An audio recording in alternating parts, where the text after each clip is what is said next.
natural disasters.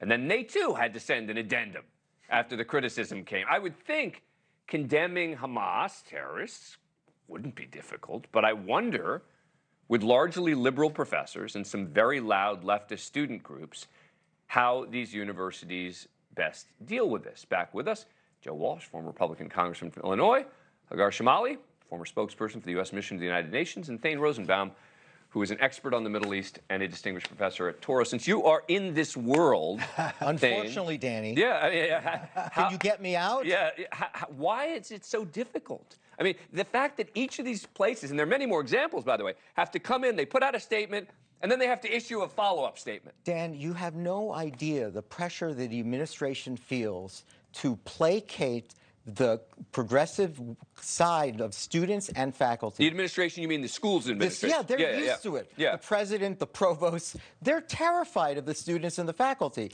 There's marching orders. What are the marching orders? White oppressors, persons of color that have automatic virtue. Israel is a settler colonial enterprise. This is the script. This is what they say. So in this case, they blew it because they just couldn't think beyond the script. The script is always to say, we do not take Israel's side because the students and the faculty will go nuts. Thane is exactly right. Dan, this is just utter cowardice.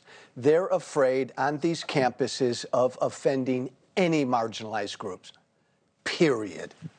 Yeah, I would have to agree. I should add, I teach communications at Columbia University at the School of International and Public Affairs. Oh, Columbia is one of the worst offenders. Well, again and again, on issue after issue, Columbia is always one of the leading voices on the far left. I would say this has been a hot button issue since I went there as an undergrad. And I went to law school. Yes, yeah. I was there during the second Intifada, and now I'm there again. And I was talking to my students today about the importance of words, and that words matter, and timing of those words matter as well. And it's torn the community apart a little bit, just as it did when I was an undergrad during the Intifada. I understand that they need to identify, heads of school need to identify what their mission is, what their goal is, and they see themselves as comforting their students, but not using the right words. What do you make of we were talking about this before, at Harvard, they have gone around with a truck, a van, basically with all the names of the students and the organizations who signed on to this, and now the students fighting back saying you're doxing us, et cetera.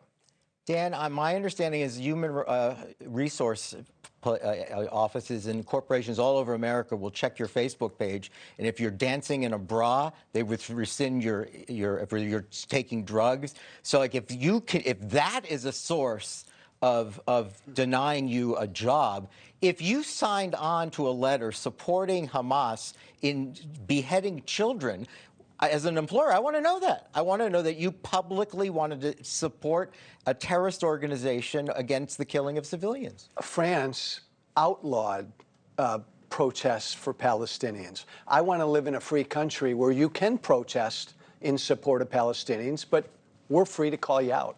Thank you for watching. Go to newsnationnow.com to find NewsNation on your cable provider. And don't forget to click the red subscribe button below to get more of NewsNation's fact-driven, unbiased coverage.